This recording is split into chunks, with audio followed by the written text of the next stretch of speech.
Hello and welcome to the OR Manager Conference Encore virtual event. I'm Carrie Shapiro with OR Manager, and I'm pleased to welcome you here for our live session, The Inclusive OR, Roles and Goals for Creating a Diverse Team. Today's session will be moderated by Josiah Whitman, CEO of Whitman Partners. As you watch the session, we encourage you to submit your questions throughout in the Q&A chat section on your screen. At the end, the panelists are going to come on live to join the moderator and participate in audience discussion. At this time, I would like to welcome you and join you in watching the Inclusive OR.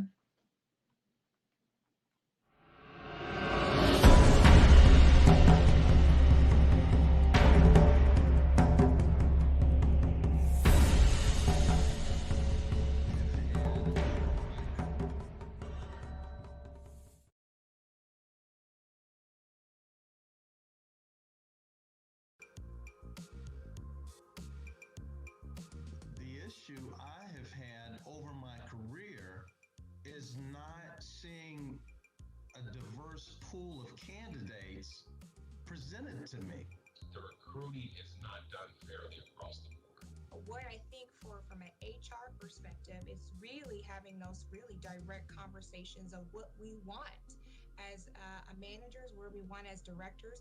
We want diversity, and we need to really actually call it out and say it. I definitely think there needs to be more diversity in the OR, as well as in PeriUp in general. Because as you learn growing up, as you learn through education, you're taking care of patients that are different from you. So you need to learn what their cultures are, what they believe in, what is appropriate for their care. And my concern is that if you don't treat patients of color and different ethnicities, then you're never going to know that there's a difference. When an organization doesn't plan or invest in, recruiting a diverse group of staff, I think it actually impacts them negatively. We serve a vast amount of different cultures of patients, and so it's important that we match our community. I'm a firm believer that I think education is a big piece of it, outreach. I think that we have to start earlier in these young adults. We should be reaching out in the grade school level. We should be going to the high schools. We should be having shadowing programs for these kids to come in and see what opportunities are out there. A lot of people will say they would if they knew how or what they needed to do. So just arming people, especially now that I think the younger generations want to know, how do they move up? What do they have to do to move up? Do they have to go back to school? Are there specific credentials? Are there specific degrees? Giving people that information and access to that information, I think, is everything. Once we get candidates in our organizations that are of diverse backgrounds, it's creating processes to help retain those people, but also to engage them in a way that they're able to move toward career advancement opportunities. They think about, what do I have to become so I can fit? And sometimes when you change yourself to become that cookie cutter version of leadership or someone else, you take away the very special things about yourself that will make you shine. Because all you know is the box. Coming outside of the box, coming outside of the traditional models is critical. It's everything. It's important.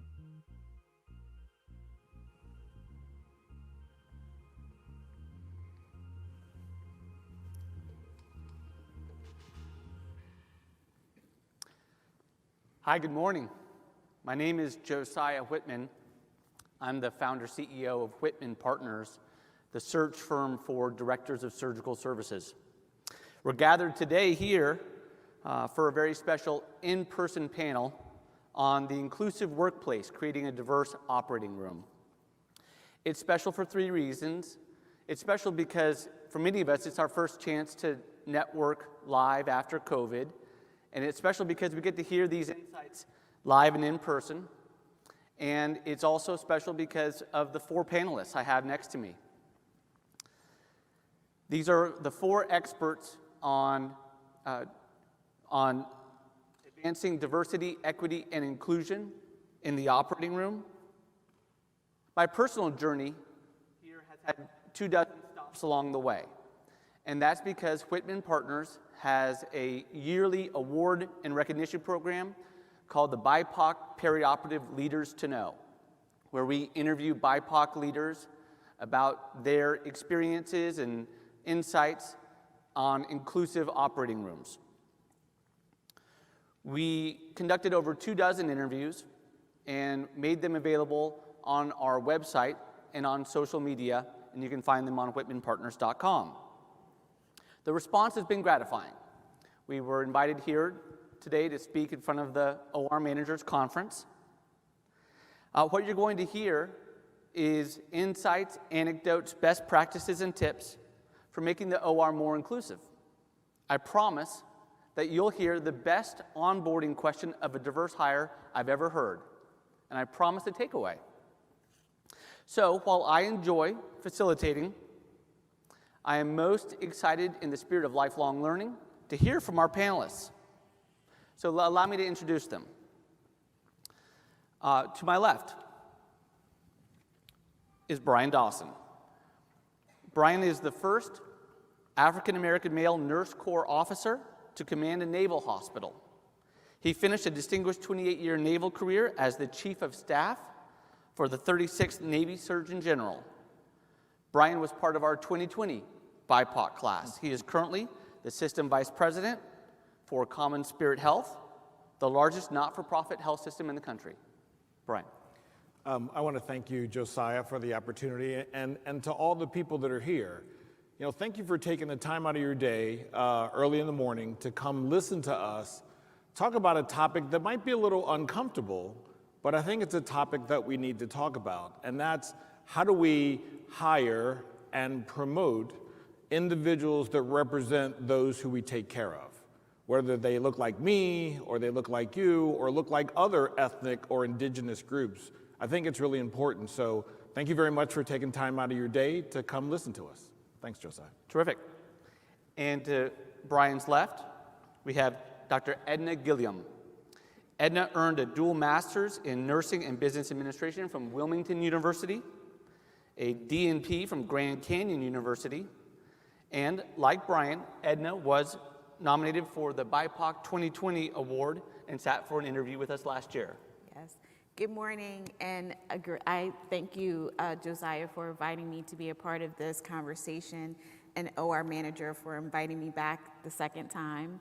And I echo Brian's sentiment. It is definitely an uncomfortable conversation, but hopefully as leaders, after we have this conversation today, you will become comfortable with being uncomfortable. Terrific, terrific.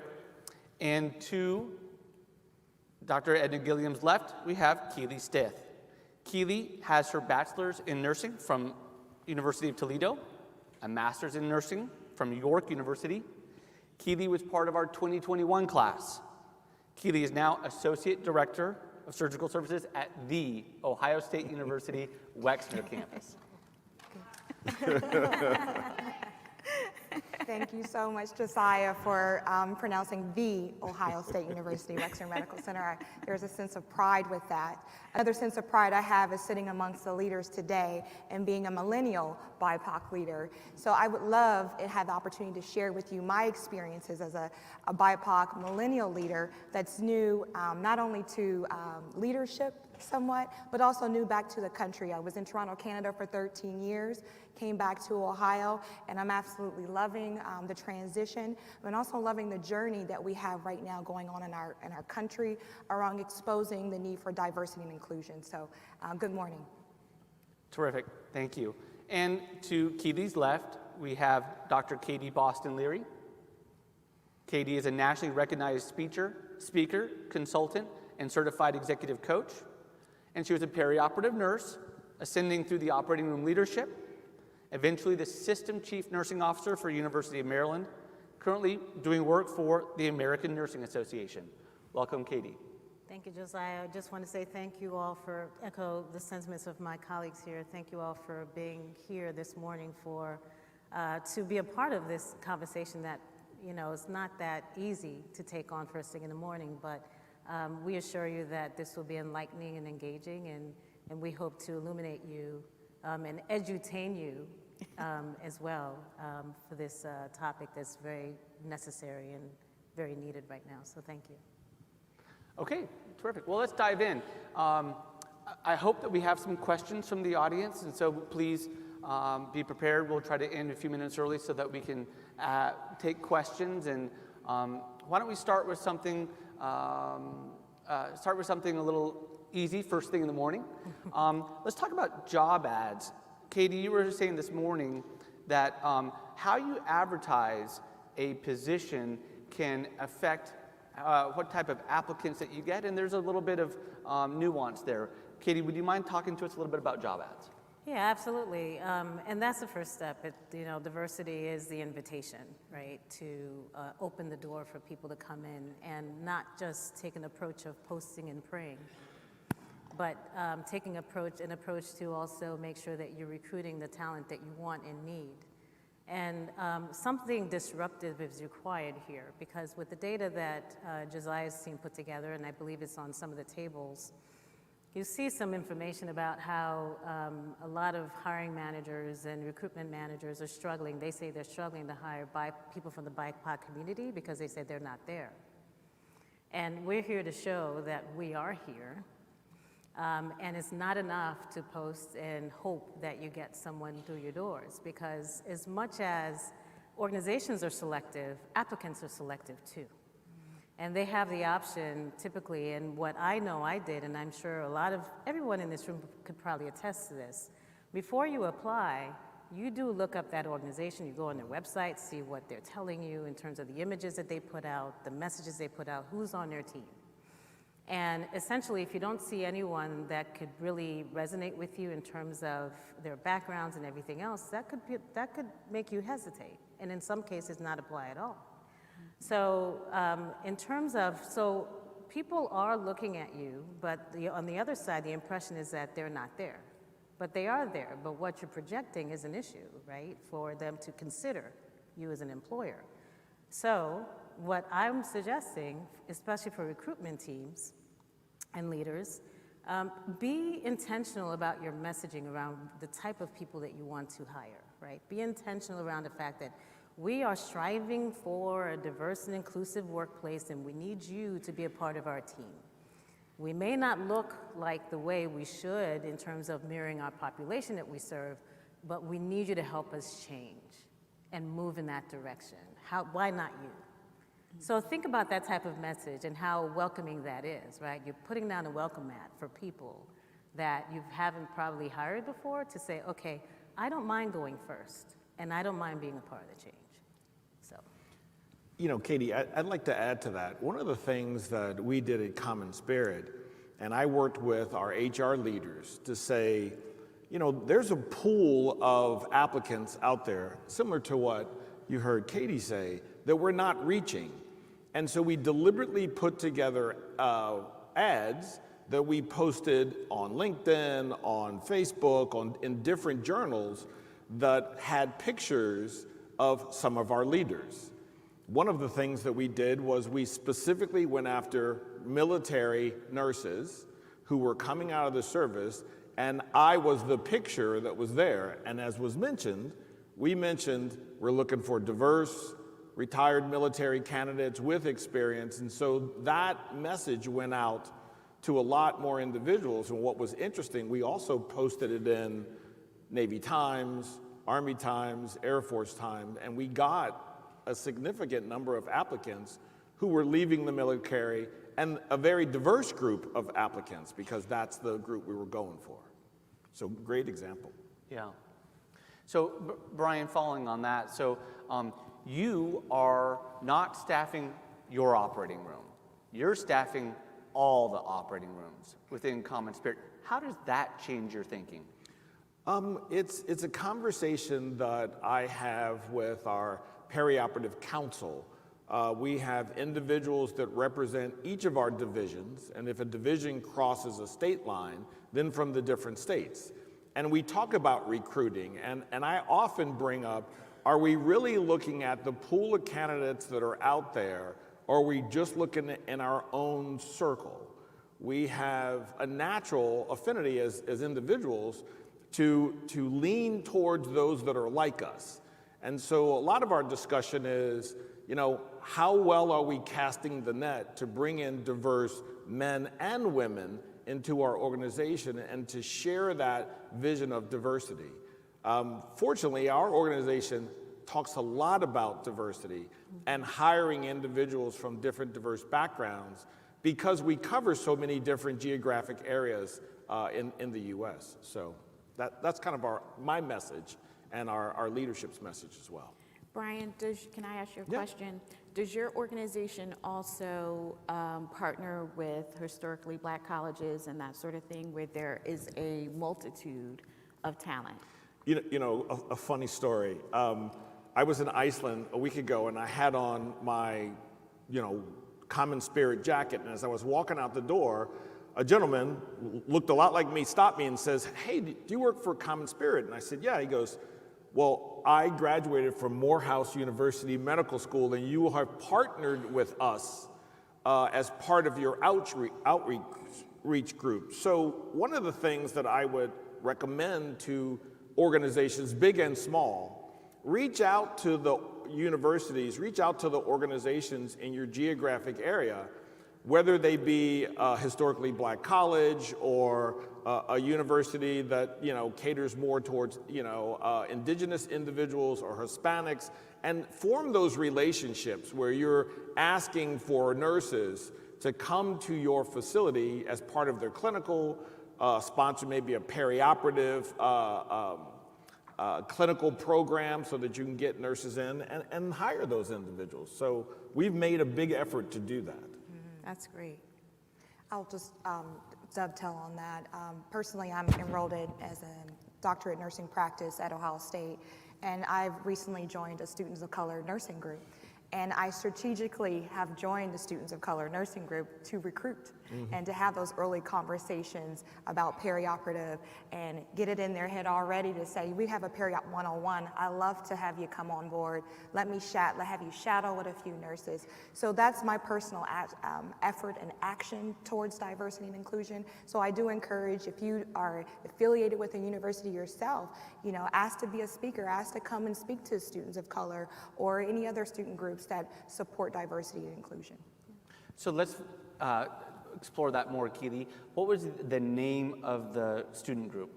It's the Nursing Students of Color. Nursing Students of Color, because there's a couple more. I think, Katie, you said one last night, the NAHSE. Tell us about that group. Yeah, so NAHSE, and some of you are probably aware of ACHE, and NAHSE is the National Association of Health Service Executives, and it's really a leadership group of people of color that have this national program with state affiliates across multiple states. And I was sharing last night that I happened to attend an event in the DC affiliate group just for something to do an evening after work. It was free wine and healthcare leaders, and I saw the panel, and it had a lot of CEOs and COOs that were people of color. So I just said, well, I'll go and see what it's like, but I didn't know much about the organization, and I went to the room, to the event, and I walked in the room, and it's a sea of people of color, right? Like filling a ballroom, and really networking, talking, enjoying each other. Just being in that room did a lot for me in my career, where I was able to really see that I can be a CEO, I can be a CNO. So there are a lot of organizations that really are doing some really good things, and they have programs where they build up students and new graduates in the healthcare industry. Not a lot of nurses in that organization. So I try to impart to a lot of nurses of color that I meet, say, you've got to be a part of that, because we also need to learn from people outside of nursing, because nursing tends to be, and I'll say this because I'm a nurse, we tend to be cultish sometimes. We like to gravitate to our own and people that talk like us and identify with us, but healthcare is so big, right? It's such a big world. It's a big bad world right now, but we're all in it and we're navigating through challenging times, but strongly encourage you to be a part of other organizations outside of nursing, but in healthcare, in some cases not, because it helps broaden your expertise and your exposure. Brian, you mentioned pathways, and had a pretty interesting anecdote about pathways and where they exist and where they don't. Tell us a little bit more about that. I think it's important for us to create the opportunity for individuals from different backgrounds to not only come into our organization, but ascend in our organization. And so one of the things that I've tried to do over my career and that I would encourage you to do is to reach out to individuals that are in the perioperative space or maybe in the med-surg space that you're interested in bringing in to the periop space. But reach out to individuals that either you see talent in or others see talent in. When I first entered into the military in 1983, I was the one of me. I was the one Afro-American black male nurse, and mentors of mine didn't look like me, but they saw opportunity in me and opened doors for me. Invited me to come to leadership meetings and just sit in the back and listen to what's happening. And so what I would encourage all of you to do as you go back to your facilities is identify those people that may look like you or may look like us and reach out to them and open doors for them to walk through so that at some point in their career, others will see them as examples and you will increase the pool of candidates that you have. The more the people see themselves, the more they're going to gravitate to that organization. And that's really what Katie was talking about. Yeah, to build on that, I always, with what I do with coaching, I always tell people that you have to build your social capital, right? And your social capital is surrounding yourself with a network of people to help you be better. And part of that is knowing, having a professional junior, someone that you're mentoring and coaching. Having, of course, your manager is part of that too. Having a role model, who do you aspire to be? And it's someone who you probably don't have a relationship with, but if you could just touch their coat, it will make such a difference in your life, right? At one point, mine was Beyonce, but obviously I took a different turn. And then you also want to make sure you have a loving critic where you work, right? With someone that could just, like what your mom will say to you that no one else would say to you, like have that person at work that could really pour into you, tell you what you're doing well, what you're not doing so well. But in that group, right, find someone, and of course your coach and mentor, but in that group, find someone that is of a diverse background, because in whatever way, because there's bidirectional benefits in having those types of relationships and building your social capital. And then Keely, you're at sort of a different stage. You're looking for mentors. Tell us a little bit about your experience. Oh, I come from a very long track record of different types of leaderships, different types of managers that have managed me. My experience is that I've had different types of backgrounds of mentors. I've had white, very great leaders who've mentored me in white, and I've had Latinas who have mentored me. I've also had a very small pool of black leaders that have mentored me. So my experience is very different than Brian's, and that I have more of a pool of diverse leaders to pull into. I think I would like to add on to Katie's point of just developing that allyship. Right. And as you move on in your career, your pool of networks can get very broad, but it needs to be very diverse. Mm-hmm. And so I am very happy to know that I do have a very good allyship in my organization right now that want to see me succeed. And to Brian's point, I'm getting pulled into meetings. I'm being given different projects and initiatives. And so I encourage for any BIPOC leader that's in this room right now, don't be afraid to go to your mentor or that role model that you see and say, what do I need to join? What committee do I need to be on? Do you have someone that maybe is in my area? Or I currently live in Ohio, and I'm asking Katie, who can I join? What group can I join?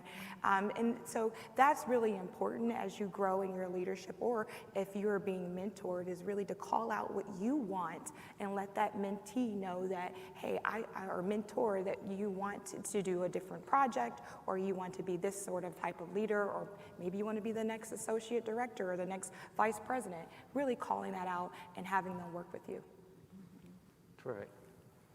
And I think it's important also to have a diverse team, just, to recruit, but also for the patient population. And I tell this story because it's so, it touched me, it has such an impact on me. We had a child that we had been taking care of for a period of time. And this young lady was African American, but we did not have hair products for African Americans. And so all of our hair products was geared towards individuals with very fine hair. And so there was an African American respiratory therapist who said, we need to take care of this child's hair. And she was able to escalate it up to leadership, because the fine comb doesn't really do anything for someone with very tightly coiled hair. And so from that escalation, we were able to now offer hair products for African American patients. And so when you think about your hair, we all identify with our hair, right? It makes us feel good. It gives us a sense of self-confidence. And so you think about that child, how did that impact her overall sense of well-being? And so something as simple as that, having a diverse team, if you didn't have a diverse team, that would have been an opportunity that would have been missed. And I echo that sentiment, because that's why I say in the video, it's important that we look like our community. Right. Right? So, you can't hit those cultural points if everybody on the same team looks like you. Right. And so I think that's important. I think we give great patient care. I think our retention goes up with our staff when we have that support structure from different various backgrounds. So it's all elements. It's patient care, it's staffing, retention, it's recruitment. So I echo that. Yeah, and I'll add too, we have to remember in the places that the facilities and institutions that we work, they're embedded in communities with people that have long memories. Mm-hmm. And they remember, in a lot of organizations actually, if you think about it, most of them were established in the 60s and 70s, right? Mm-hmm. So a lot of the people that witnessed a lot of what happened back then are still here. Mm-hmm. And some of those stories were passed on. And I remember when I went to, there was this habit that we had where I worked years ago, and I was a director of surgical services, and there were a handful of us that were, BIPOC, and there's a church that would host Martin Luther King breakfast every year in January, and they'll say, reach out to us, could any of you, we bought a table, can you go? And I was annoyed at that, but I went, and because I said, why us? It should be extended to everybody, right? But I believe the hospital is trying to project an image of diversity, so that's why they reached out to us. And at the table, I'm sitting with one of the members of the community, and she said, I'm surprised you're here. And I said, what do you mean? She said, what's your role? And I told her, and she said, wow, I guess things are changing there. And I said, tell me more. And she was able to reflect on a time when her grandmother was admitted to the hospital. They couldn't come to the front door. They had to go through the back. And she also recalls a time when her grandmother was in the hospital, and her grandmother, I think, had a stroke. And she remembers vividly that a white patient came in, and the team left her grandmother and went and attended to the white person. And she's still alive, reciting that story with pain. So and when we're talking about recruitment, that's the community that we should be recruiting from. They have those memories. So a lot of organizations also has some reckoning work to do, right? And reconciling with the past and the history, and understanding that these long memories exist, and we need to make sure people know that not only we're trying to shift the culture, but we acknowledge what happened back then that probably should never have happened, but we're different today. And what type of message would that send? Because when you do that, then you'll be able to recruit some more BIPOC people from the community, because that's what you want. You don't necessarily want people from, even though you'll take what you get, right? And if they come from out of state, you'll take it too. But how great would it be, right? Because it's important, especially the higher up you go in leadership, to understand the community that you serve.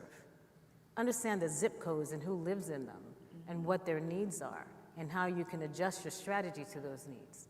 And that's one of the things that opened my eyes as CNO. I have to really learn these communities. I have to be embedded in them. So part of the diversity and inclusion and equity work also really has to be invested in the communities that you serve for so many reasons. Katie, what you're saying is resonating with me because Josiah referenced the best question that was ever asked during the 90-day evaluation for myself. And so my boss, who happens to be the chief nurse officer, she had a very transparent conversation with me about what the history was of the organization.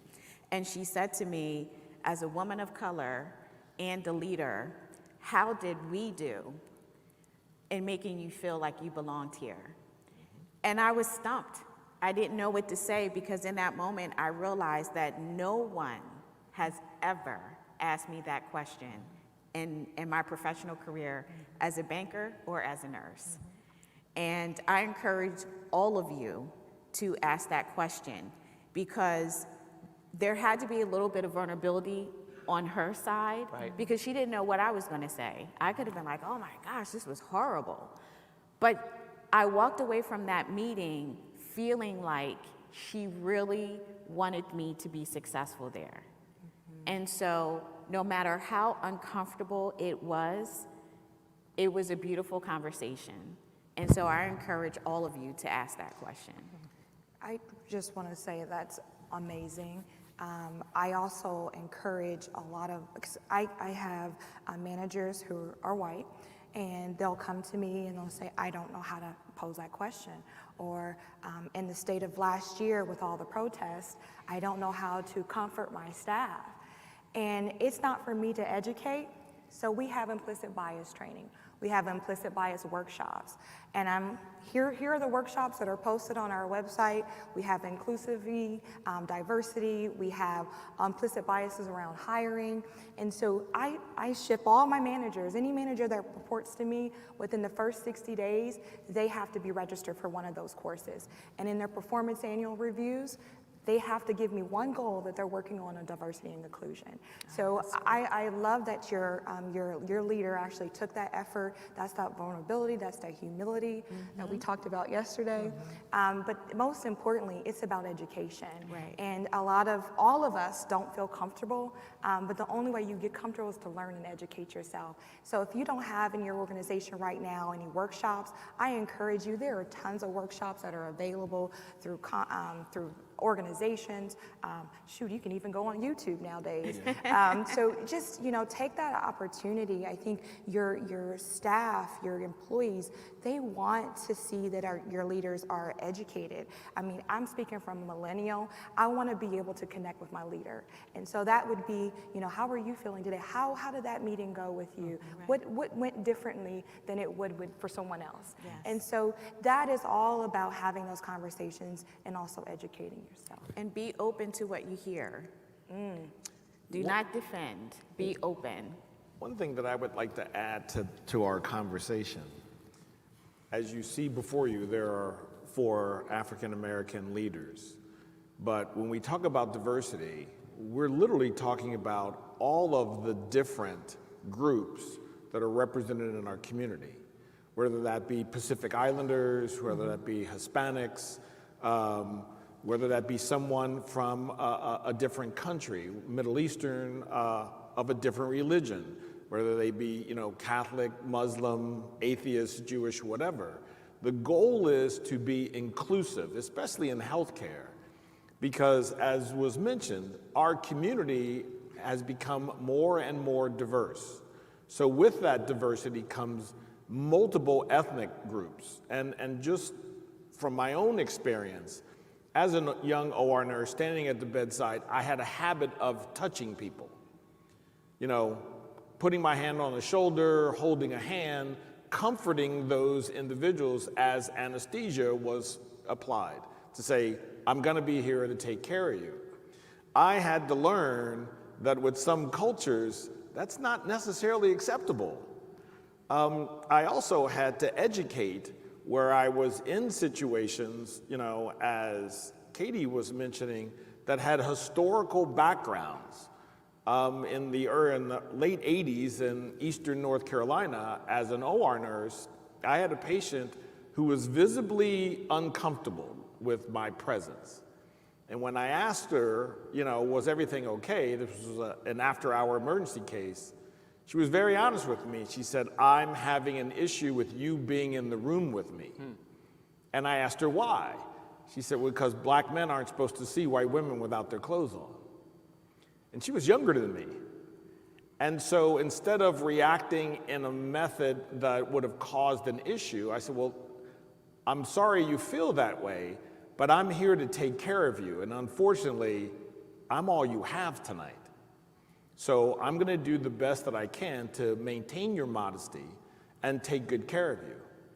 What was interesting was months later, I would run into this individual in the military grocery store or the exchange, and she would always stop me and say to her husband, this is the guy who took great care of me.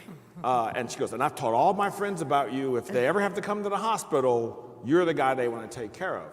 So in that one instance, understanding, as you mentioned, history in North Carolina, or history in general, I wanted to make sure that because I was there to care for her, I put her at ease and made sure she understood, not only am I going to take good care of you, I'm going to maintain your modesty, because that was a major issue for her.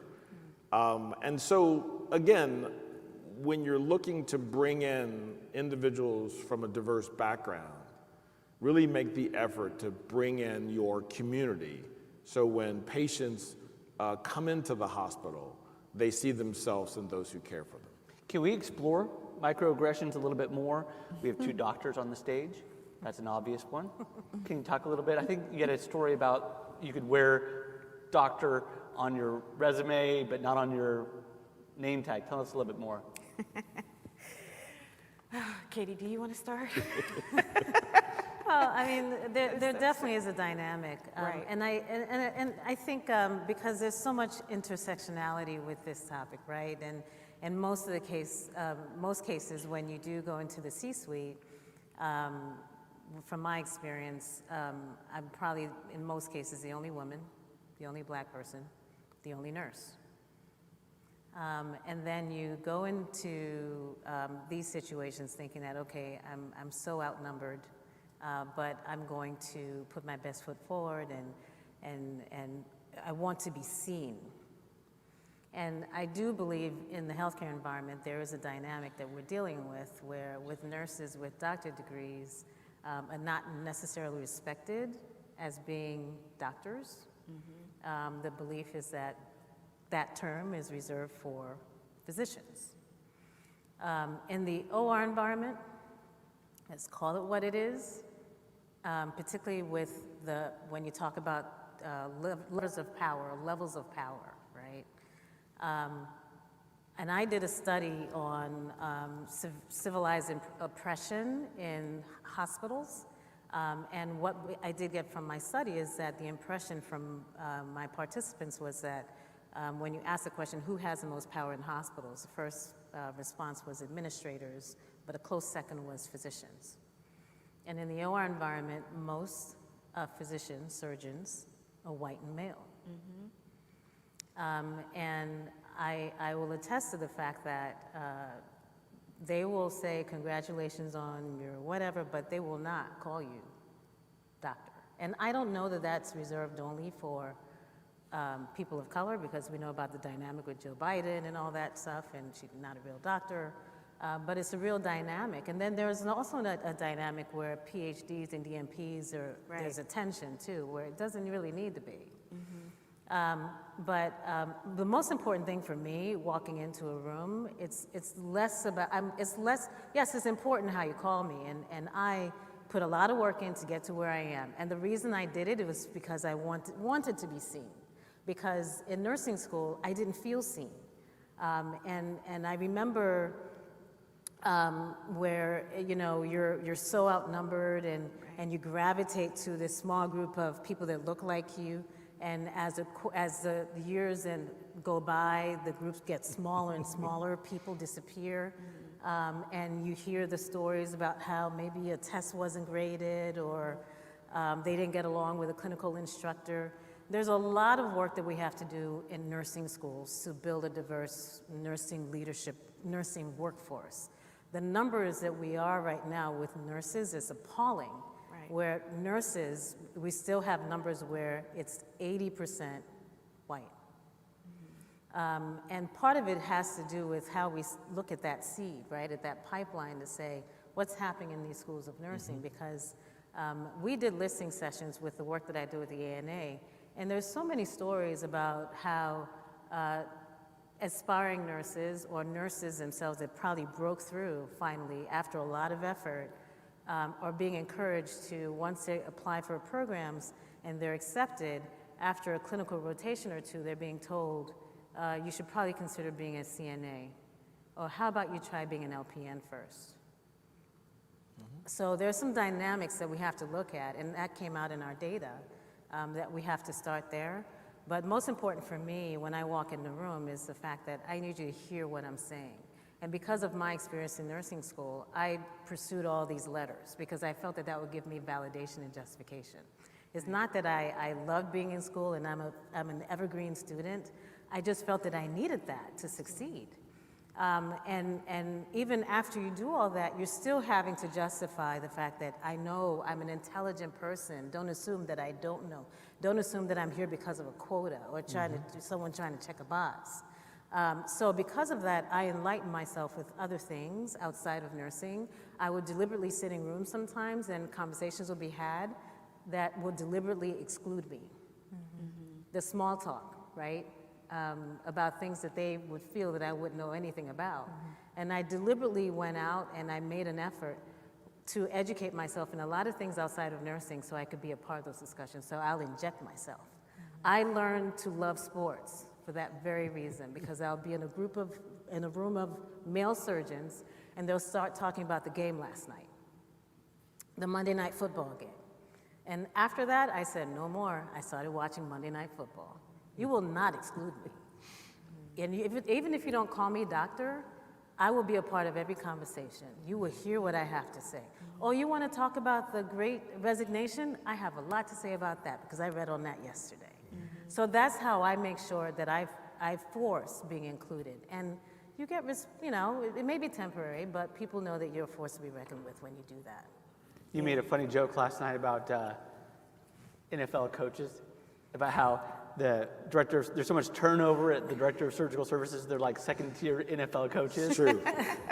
I didn't get it. I thought, can we talk about books? Yeah, it is. And on the other end, I made a comment because I remember we were going through some financial challenges and there was a decision that was made that, you know, we'll have a process to approve FTEs even after I have someone that resign. And that was a challenge that I'll face, right? Like, you get 2 weeks notice when someone resigns, but yet I have to put in a requisition and sit in front of a committee that only meets once a month to approve that vacancy that I have so I can recruit, which was killing me because I didn't have enough people to run my rooms. And then the committee had the CFO and the HR person and some other C-suite folks to make the decision. And I had to look at them and I said, so when you have FTEs, who are you sitting in front of? Right. So why is this rule? And I was the one that, of course, because I had the largest workforce, I had the most vacancies, I had the most turnover I had to deal with. That's what we've had to deal with in nursing.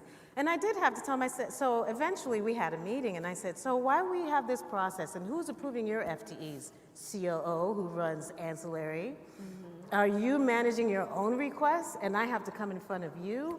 And he said, well, you know, this is just a process. The CEO decided on this process. And I told him, I said, so, you know, I know that, you know, my leash is short. because of who I am. And there is a dynamic with Black NFL coaches where you got one chance to do well the job.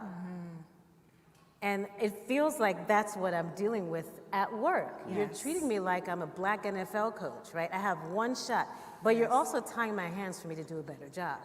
And it's interesting, just from that comment, I got an HR meeting where they said, oh, you made people in the room uncomfortable.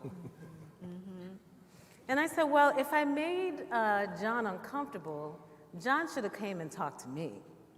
And you, as a VP of HR, should not have had to inject yourself in this conversation. You should have redirected John to come and talk to me. So I'm not here to make you uncomfortable or make you comfortable. I have a job to do. So Yeah, you know, Dr. Boston, Larry, I love the point you made. All of us in this room are dealing with issues with our C-suites. You know, we're the revenue generators, and we're always arguing about, you know, the number of bodies we have or what we need to do our jobs. But the one point that she brought up, I really want everyone to kind of focus on for just a moment, and that is our natural intrinsic bias by how we were raised, where we were raised, and what the media portrays to us. For decades, I've been arguing in and out of the military the image of the nurse. From back in the 60s where they had the really sexy outfits and were the butt of a joke, to currently, I hate the nursing shows that are on television. Because it's always a nurse who's either chasing a doc, wants to be a doc, or is just Nurse Ratched. And so our image is portrayed in a way that we're constantly fighting, as you mentioned. Someone mentioned to me years ago, well, Brian, you have it easier in the OR or in the hospital than we do. And I was like, what are you talking about? They said, you're a 6'3", 245-pound black man. When a doctor has an attitude and you come in the room, they listen to you. The person who said that to me was my wife. And that was because he was an OR nurse. And I was like, what are you talking about? So I had to take a step back. And I saw this happening, where my nurses or my managers or my directors were saying something to a physician that was exactly what I was going to say. But the physician didn't listen to them, they listened to me. So I realized my gender had a role in this. I also am very aware that my gender and my ethnic background also makes me intimidating because of what you see in the media. Most African American males in the media are drug dealers, drug addicts, angry, mad, the ex-athlete. And so that my presence comes with a multitude of how I'm viewed. If I'm too assertive, I'm aggressive. I even didn't know my place. I've gotten uppity. And I'm scratching my head going, I remember those comments from the 60s. What are you saying to me? You all are dealing with that as well. And I have my own intrinsic biases. So when I'm sitting across from someone, I have to say, okay, how am I looking at this person?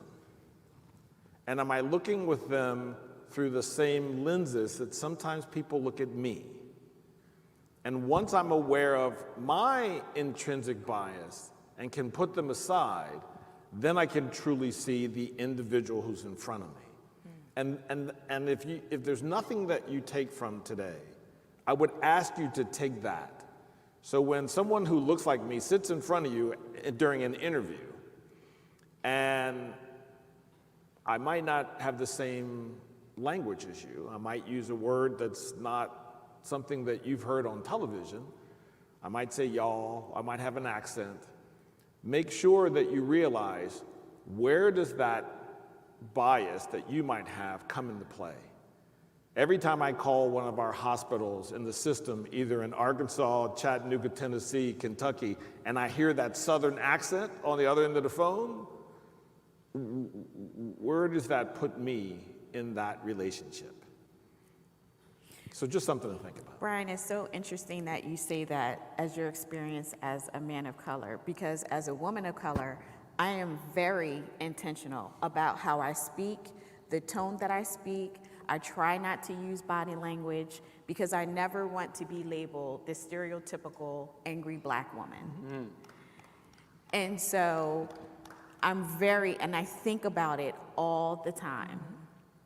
You know, because I have seen my colleagues be labeled angry, threatening, when they're just trying to make a point. But then my white colleague is assertive, passionate. And so it is a real thing. And I think about it all the time as a leader. When I just heard that, I'm like, yes. And sometimes you just need to hear that from another BIPOC leader, that you're not alone. You're not out there on that island alone. And one of the things Dr. Boston Leary said yesterday about the fatigue, you talked about that. And I never heard that terminology. Because I'll say this before you, because I want you to share that. I go home and I'm tired. I'm tired. And I'm not talking about like it's been a long day. But it's a lot of work. It's a lot of work to make sure you say the right thing. It's a lot of work to make sure that, you know, you have the smile, even though, you know, your face may look tough. So you're consciously thinking, is my hair appropriate? You know, do I need to make sure I cover my bum a little bit because I'm a little curvier more than others? So it's exhausting. And you are doing a study and doing some work, and I would love for you to share that because I want them to know. Thank you. So with my work with the ANA, we're doing a study right now on racism in nursing. And it's open to everyone. It's not just for nurses of color. It's for everyone because we want to understand where there's allyship happening or where anyone that's not of color and what they're witnessing or what they believe is happening in the world, particularly as it pertains to nursing. The term that we talked about yesterday was racial battle fatigue, and how, as a person of color, all that you have to go through just to get through your day, even if no one says anything to you, right? You have to, there's a code switching that you have to do. You have to try to manage the stereotypes that Edna mentioned throughout your day where you can't get upset because you'll be perceived as someone that's angry. It's a weathering that happens over time to the most resilient person, right? And Dr. David Williams at Harvard University, and he's been on 60 Minutes, and we're doing work with him. He described it as this, you know, we talk about, because people of color come from backgrounds where it's all about survival, right? Getting through, breaking through, and managing through tough times and still trying to get to that end point or your destination point. So resilience is built in, right? And I also want to say, for a lot of organizations that are doing resiliency training, you have to think about the cultural components of resiliency training.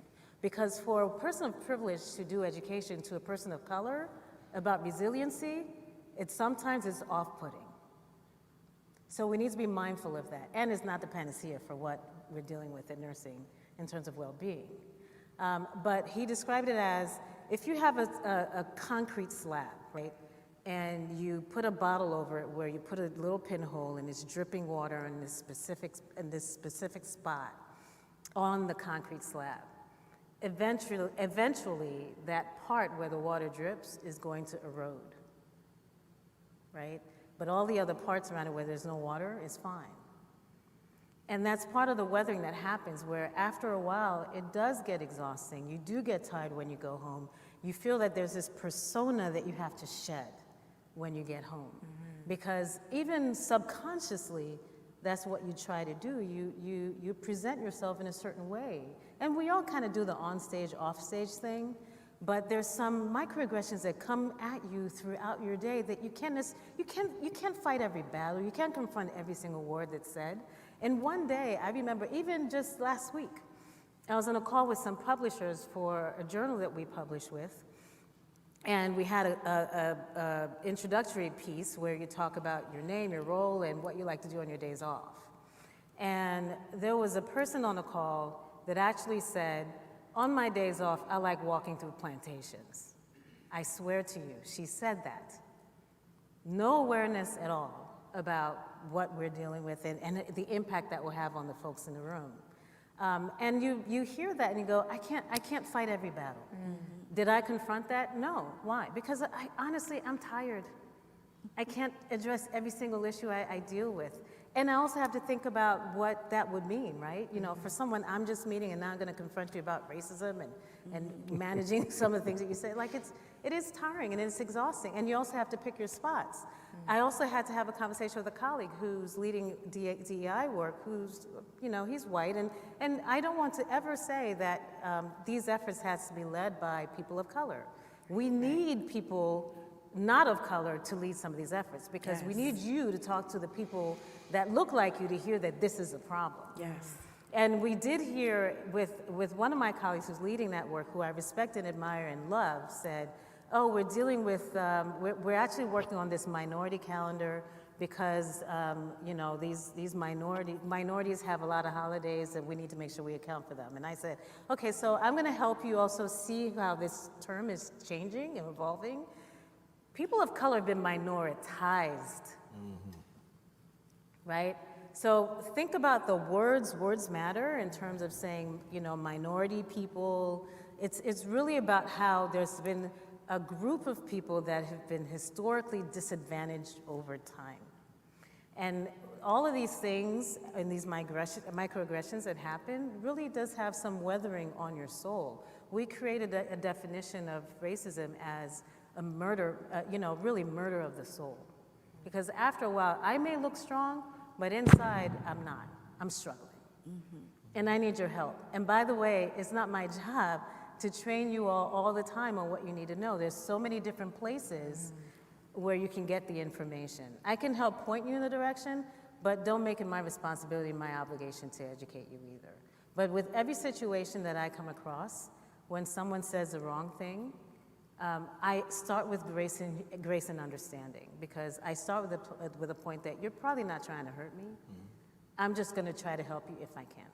Let's explore that. But before we do, audience, questions for the audience?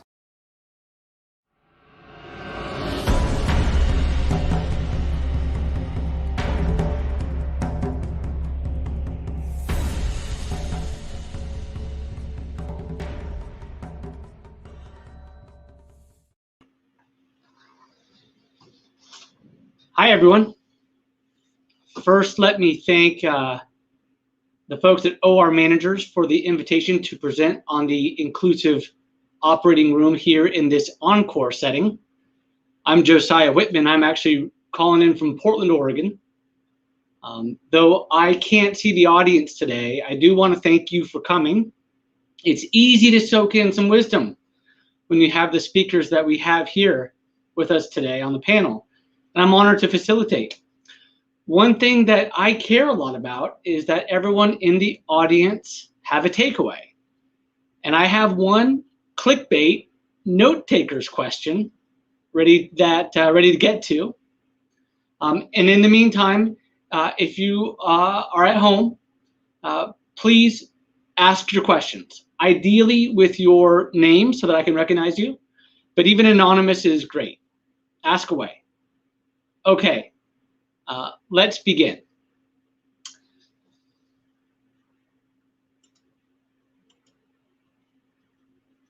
I'm going to try to click the first question. What feedback, folks, did you hear post-panel? And why don't we start with James Fly. James, you were in San Diego with us. The panel was, very similar in Chicago. You had a couple extra weeks. James, what did you hear about post-panel? What were your takeaways? So I thought the input I had received was it was very positive. I had several people come up to the session after you, Edna, and I had wrapped up, and some of them asked for some input. Some of them asked some questions, but overall the input was very positive. Who else? This is Katie. I'll go next. So it's similar to James. A lot of positive feedback. I was in Chicago, and people really appreciated hearing. And it's two different types of appreciation, right? For people of color, there's a feeling of, oh my gosh, you just described how I've been feeling all this time, and I thought it was just me. And then on the other side, for people that are not of color, you heard, I didn't know. And I'm so glad you brought this to the forefront. And then in the middle, there were some mixtures of, assigned bravery, like, it's really brave of you to speak to these issues, because a lot of people don't feel that they're safe to speak to these issues at this point in their career, depending on where they are. So those are the buckets of feedback that I did get. But it was a great discussion. Katie, my compliments on your room rater score. That's great flowers in your background. You look terrific back there. Well, you better tell room rater, because I've been trying to get on their radar. I follow them on Twitter, so you better tell them, because I need that in my life. Thank you. You got two people that are clearly in their office and have just stepped away. Thanks so much for stepping away from your patients. Keely, why don't you go next? Well, I actually received an email afterwards, 2 days after, from one of our leaders out in Dayton Hospital. And she thanked me for representing up on the panel. She's a white leader. And she said, this has just tasked me with thinking differently. What can I do in my organization and see things in a different light? And so she actually reached out and wanted to stay in touch and continue to share stories and her experience. So I appreciated that. What else has happened for me? The local chapter for our ARN here with Aspen has reached out to me and asked for me to present at their local conference here. So I'm super excited to be able to use this platform. So I'm going to continue to carry the torch. Great. Okay, go ahead, Brian. I would echo what my colleagues have said. I think Katie hit it right on the nail on the head. A mixed bag. Unfortunately, I had to go join another call right after we got finished, but I got several emails from people who were either in attendance or people who heard about it, that thanked us for our candor and our honesty. And as was mentioned, a lot of folks who look like us said, thank you for validating my feelings. So very positive. I thought it was a great opportunity for us to talk about things in our community that we can help improve. Edna. Yes, I would agree. It's great to be back with all of you. After watching it and seeing it, I feel just as much empowered now as I did on that day, and also with James in San Diego. So I just want to say that. But yeah, I definitely did get some feedback. I had one person come up to me about the situation with the hair. And, she said to me, I've been a nurse for 26 years, and I have never considered that African Americans would require different hair products. And I'm going to take that back to my organization. So that made me feel really proud. I also had an individual say to me that, she recognizes that she has a lot of work to do, but that she's committed to doing the work. And, she said, I have an African-American manager, and I would love to ask her these questions, but how do I even start the conversation? And I said, well, exactly how you just started it with me, that you're interested to hear her story, that you want to be a part of the change, and just be open to what she tells you. So I understand it's still a lot of uncomfortableness with this conversation, but the more we have it, the easier it will get. So following up on that, Edna, I really took that away from the in-person panel in Chicago, the hair product, how easy that is. That's just a tactic. We can all grab that. That's low-hanging fruit, right? Great example of low-hanging fruit. What are some easy low-hanging fruit tactics that we can use to be more inclusive in our operating room? Well, I have another story. I have to give my chief nurse officer a lot of credit because she really does show a lot of vulnerability. And she brought together a few of our nurses of color, and she asked them, tell me about your experiences at this organization. And someone spoke up and said, I was reallocated to a particular unit. And when before I walked on the unit, there was a picture of all the nurses that worked on that unit. Okay. And she said, right away, I noticed that they all looked the same. Yep. And she said, and before even going any further, I felt like I didn't belong. And that was great feedback because that wasn't intentional. That leader was probably celebrating the nurses that are on that unit, but didn't anticipate the impact that it had on an associate. So things like that, low-hanging fruit, like you said, I think you just have to have the conversation with your team to find out what you need to do.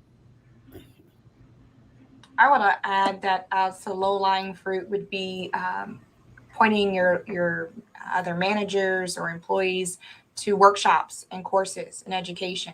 I continue to have a lot of pride here at Ohio State University because we have many workshops around implicit bias, around hiring, being conscious and awareness in the workplace, in the break room, having really safe and appropriate conversations. It even comes down to that basic. And so, I think that is probably the easiest. They're free most of the time. And so if we could start to even just point people in the right direction to educate themselves.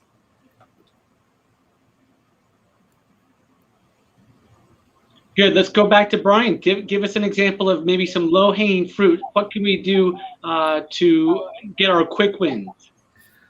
One of the things that I've been either part of or actually, stole the idea myself was the all-encompassing potluck that every OR has. And we tried to do something at least once a quarter.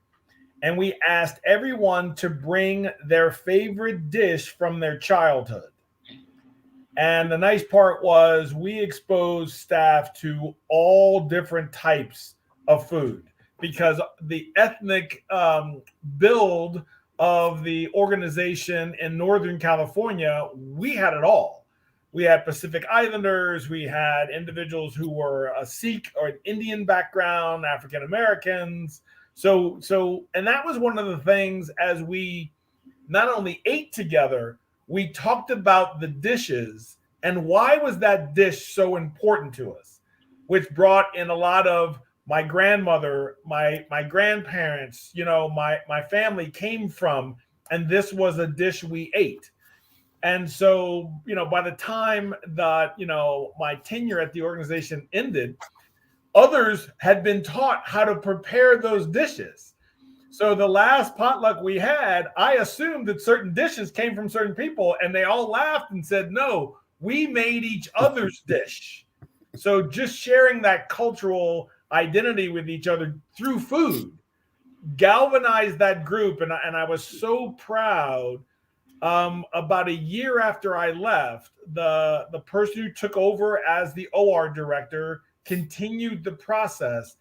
And that OR department was awarded the Department of the Year for that facility.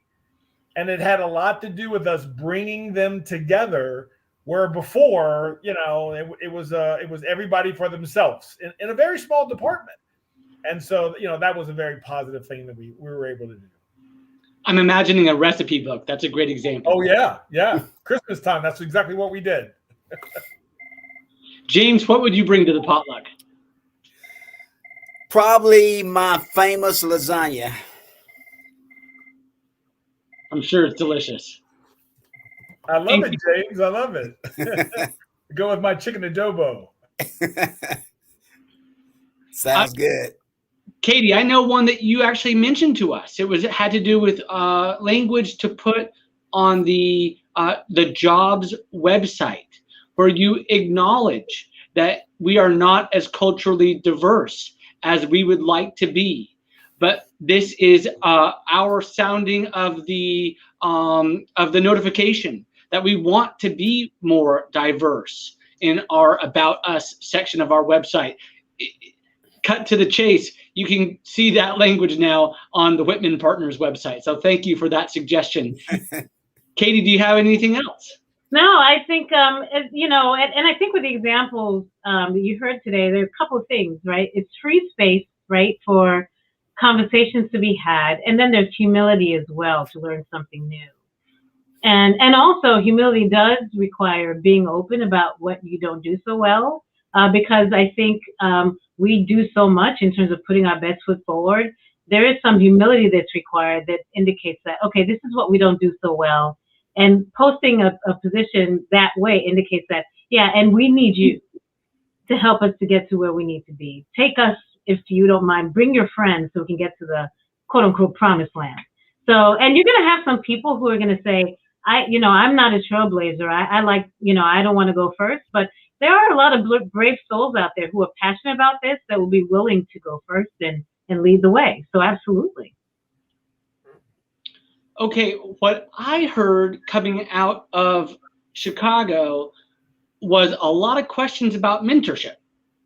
And so I want to go to Keely first, and then, Katie, you're a professional mentor, so you'll give us kind of the bookend, and then maybe Edna and James and Brian can also contribute about mentoring. Keely, how important is it that your mentor look like you? There's other criteria. It's that this person can affect your job at the Ohio State University Health System. It's that this person is a perioperative person. Is that a criteria? Tell us a little bit about how important race and is in terms of identifying a mentor, please. Well, I think that mentor, it progresses, right? So when I was a frontline nurse, I had a nurse preceptor.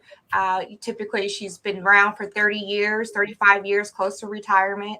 And so when I was at a frontline level, I feel like I had more diversity, more of a pool to pick from at a frontline level.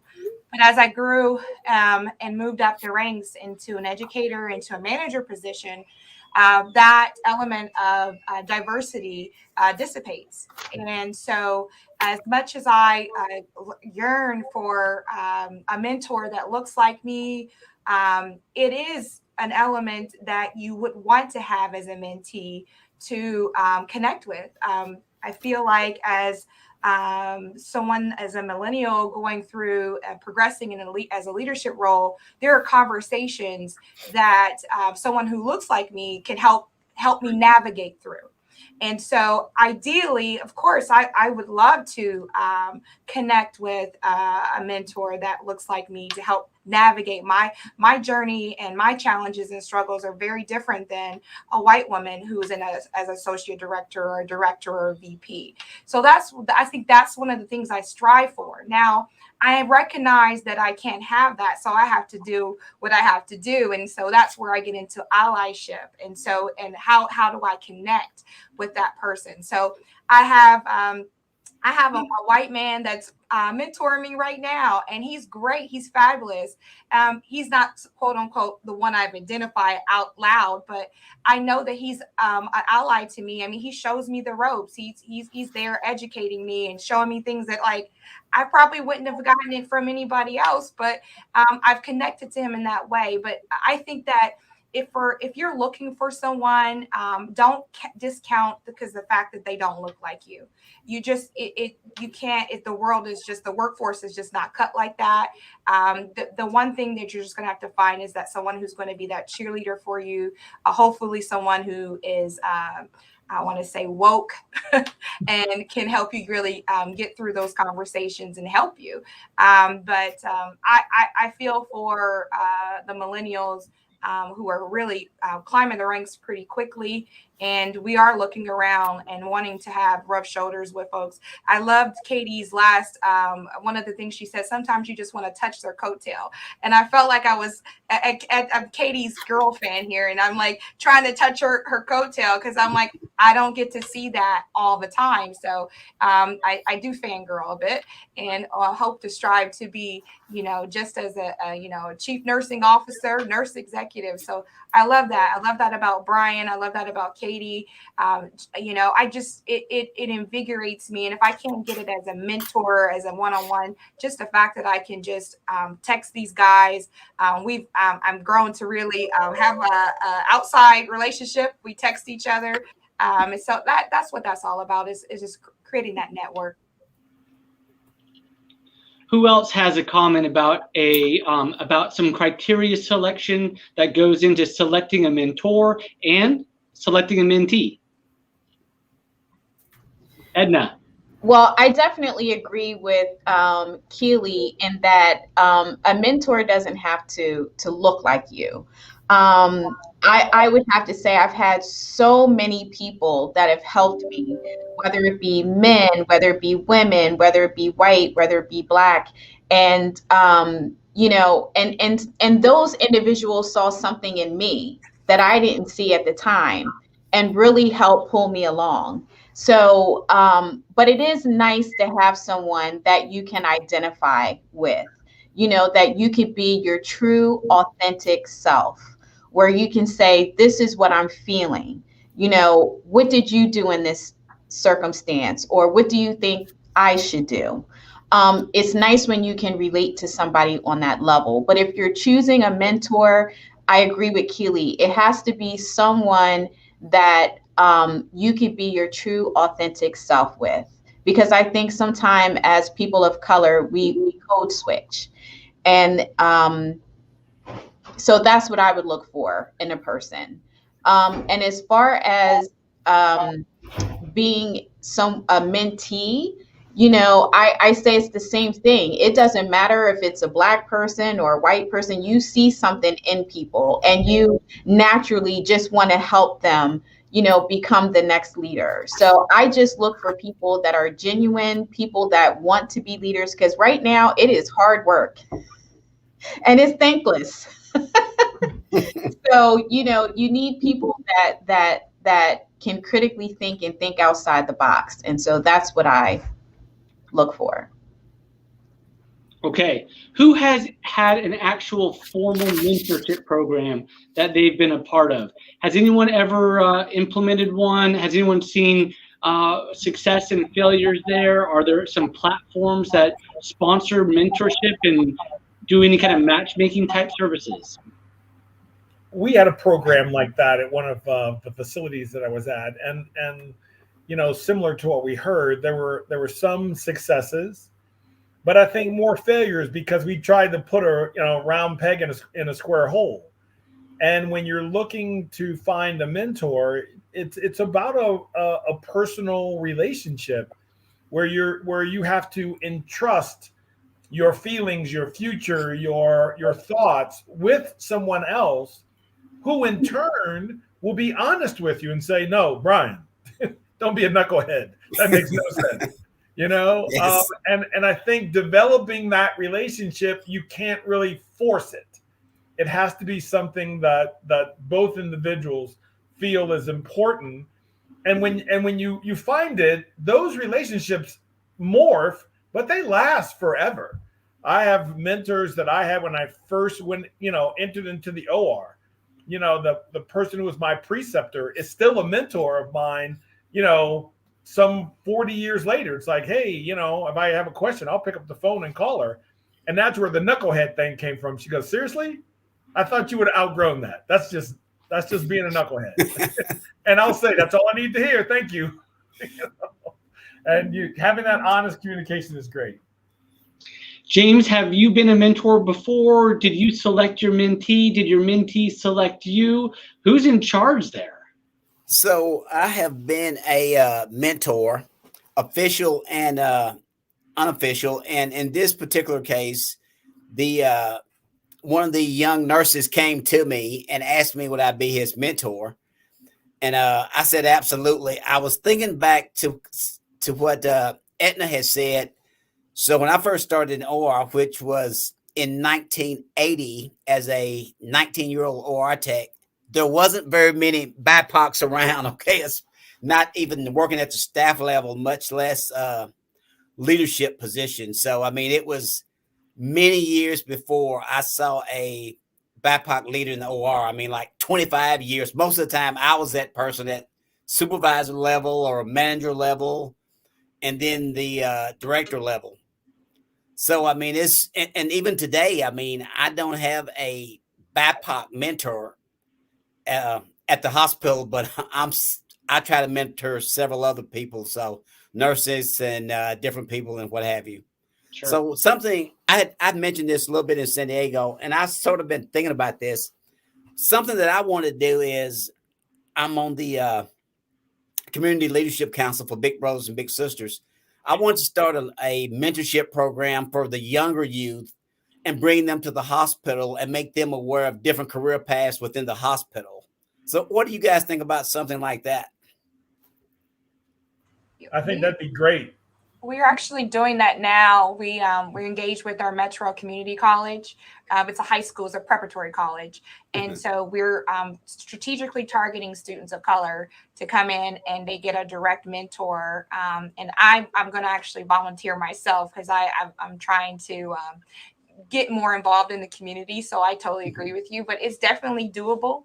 I would love to stay in touch with you so I'd like to see how you doing with yours.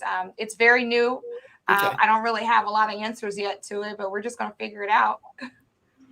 Okay, sounds good. Yeah, I'd like to get your contact information. I just feel like that's very important because I feel like so many minorities out there, they don't even know what's available in the healthcare field. I mean, I didn't know.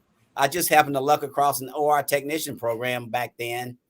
And I thought, interesting. So, but I just wonder how many other people aren't aware of the opportunities out there as it relates to the healthcare field. James, I think that's a great idea. And the more we expose younger individuals, junior high, high school, to the opportunities that may be available for them in healthcare and what courses, classes they need to take, how do they do it if they, if I don't have the money to go to a 4-year school, what do I need to take in a community college? Right. And then I can move that forward. That sounds phenomenal. Yeah, you all are speaking my language because I don't believe I would have entered the field of nursing if it wasn't for something like that happened to me. And I was lost soul after high school, and I was working at a nursing home just to make some weekend money. And there was a gentleman who saw something in me that said, "Hey, Katie, check out this community college program. They're offering free scholarships." And I gave him this real off the cuff answer like, "Oh, it's not a good time." And he grabbed by my shoulder and said, "Katie, it's never a good time. You better not come here without the information tomorrow." and I went, and it was at the community college. And I went in the line for occupational therapy because I always thought I was going to be an accountant. But I said, at least I won't be involved in that much patient care, direct patient care, and doing, all the things that nurses do. So I went in the occupational therapy line, and the line was so long, and I had to go to work the next day. And I jumped in the next line, and it was the line to be an RN. That's how I became a nurse. And progressively getting my associate's degree, and then getting my bachelor's, and then getting my doctorate. And so I always say this, and I don't know that it's recognized, said enough. The key to addressing the nursing shortage right now is to open a pipeline for people of color to enter the profession. It does not make sense that nursing is not as diverse as it should be to line up with the general population. We are way off. Now, we've made some progress, but it's still predominantly white and female. We have a lot of work to do. And at the levels that you, James, are talking about, and Keely and everyone, that's where it's at. And that's where we have work to do. If we want to open up these pipelines to get more nurses in the field and also in other healthcare professional jobs, that's where we need to focus. So I totally agree with you all. Katie, you actually touched on a point that I definitely want to emphasize. You are somebody that went to a community college as well as I did. And with the onset of Magnet, that really kind of excluded a whole group of people because, you know, everybody wants most of their workforce to be bachelor's prepared. And I say we go back to pull in, you know, these nurses from associate's degree programs and invest in them. Because again, I started off as an associate degree nurse that works up to a doctorate. So it can happen, and we should most certainly do that. Yeah, there's a study by Linda Aiken that started all this that was real, you know, that, you know, the high, you know, bachelor's degree, higher patient outcomes, right? And because of that, it disadvantaged a number of other nurses that really should be it recognized. Now, a lot of hospitals at one point prior to this crisis that we're in, decide that, oh, I'm not hiring an associate's degree, or I only hire you if you're on the track to get your bachelor's. But that's well out the window now, right? And because of where we are. So a lot of organizations are focusing differently. They're hiring LPNs, right? That's a major change, right? Because they were cast away and out. Yes. And now there is a focus on looking at how we can communicate that with magnet programs that, no, you don't have to have all BSN to get a magnet designation. So I agree. And then Katie, I have one more question I gotta ask. So you are a professional mentor, at least in terms of an executive coach, right? Yeah. And so forth. So what are you hearing from your client base, and what is specifically about race, or what are the struggles post-pandemic, Great Resignation? What are your clients feeling and seeing, experiencing that you have noticed? So, well, thanks for that question. So one thing that's very interesting that I've seen a lot lately is there are Black leaders that are hired into positions that are given, it was in the video, short leashes, and all of a sudden they're out. And when they are removed from their organizations or exited, you know, and the way this goes is, you know, you get a separation agreement, it comes with an NDA, right? You get some severance. So you can't really discuss what happened and what transpired. Once they exit the organization, they're replaced by white nurse leaders. So, and that's how, which is so, a lot of their stories are eerily similar, where it doesn't make sense that, you know, and of course this is their version, but I have an African-American gentleman, Brian, that reached out to me who, there was leadership transition, and there's a new CEO that went up to him and said, you know, I don't know why I'm afraid of you. I shouldn't be afraid of you. And when he reached out to me, I told him, I said, I think you need to really start thinking about a new employer. That, to me, sounds like the beginning of the end. And sure enough, within a few weeks, he was in the HR, and they gave him his separation agreement with an NDA and a severance, right? And now he's been replaced by someone that's white. So I think we need to do away with the thinking that, okay, when organizations do hire people of color, that opens the door for more to come in. There are a number of organizations that are checking the box, and they're having people come in. They give them a shot. They do a lot of PR around that person, and then that person's gone. And I'm not saying they're deliberately exited, but they do have higher hills and shorter graces that are given, and they're gone.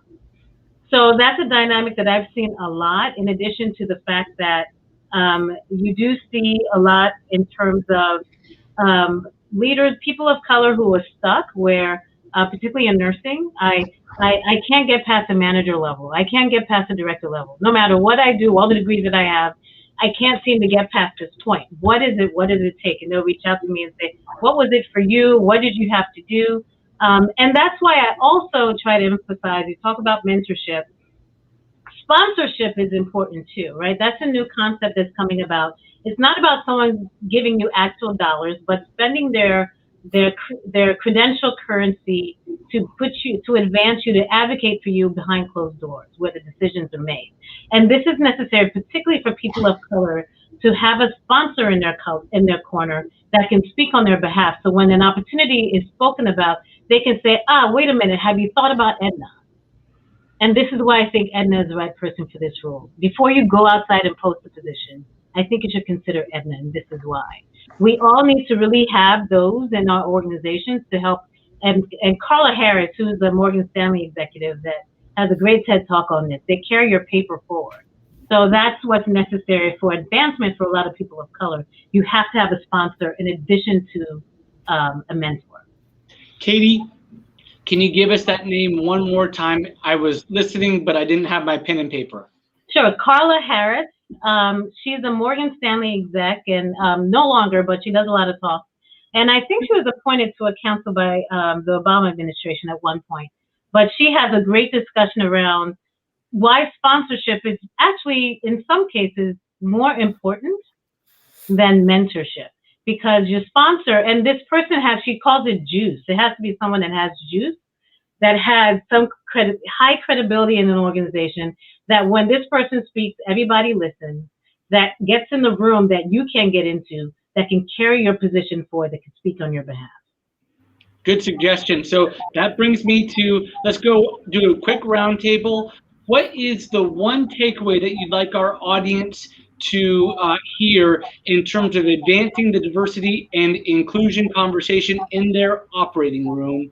I heard Carla Harris. That's a very good one. Good start. Let's go to James Fly second. Is there something that you'd like our audience to take away? So this isn't really about the operating room, but I think, Josiah, the work that you're doing on this topic is absolutely vital. And I think that by you having these panels and talks across the country, it's opening a lot of people's eyes and making this conversation easier to have with people. So I just like to say thank you for all you're doing on this topic to try to advance BIPOC leadership. No problem. That you're putting on it. We're doing a whole concert tour next year, James. We're going to Miami. We're going to go to New York City just in time for the U.S. Open. It's going to be great. It's going to be great. Okay, I'm in. Okay, Edna, what's your takeaway? I agree. I think this is awesome, and Josiah, I am with you. Any other conferences, I'm there. Also, Katie and Brian, can you please sponsor me? But anyway, I just, the takeaway that I have for the group is really, and I said this in Chicago, we all need to be comfortable with being uncomfortable. Don't let fear stop you from having this conversation, because it is so essential, not only to BIPOC leaders, but our patient population. So let's keep talking about this, no matter how uncomfortable it is. Let's keep the lines of communication open. Good. That was good. Excellent. Brian Dawson. I would say three things. One, I would definitely echo you putting together this forum and continuing it, I think is critical. For Whitman Partners to be out front with this dialogue, I think people are starting to listen. The other thing I would say is Katie hit a home run when she said, moving others' paper forward. She also said that the person who does it has to have the juice to do it. I spent years in selection boards for promotion, quietly pushing forward African-American, Hispanic, Pacific Island young officers into leadership roles. Still try to do some of that now. And the last thing that I would say is you already have a sponsor, because I've already been talking to people about that exceptional doctors prepared perioperative nurse in New Jersey. So be ready for the phone call when it comes. My line is open. All right, that's terrific. And then Katie, any last words? I just, listening to everybody here, it's the art of humility. And I think that no one has the right answers and no one has the expertise. We're all in this together. And I want to just say, moving into 2022, continue to have the humility and having those open conversations and the willingness to learn. That is the first thing that we need to do to really continue the ball rolling. So I don't have the final word like Brian did, but that's what I came up with. All right. Well, that's terrific. Let's do a quick virtual round of applause if you're in the audience for our panelists here, our wonderful BIPOC leaders. We're so thankful for you raising this discussion to this national level, San Diego, Chicago, and now live in the metaverse. Thanks, everyone, and keep up the great work. Bye. Bye. Bye-bye.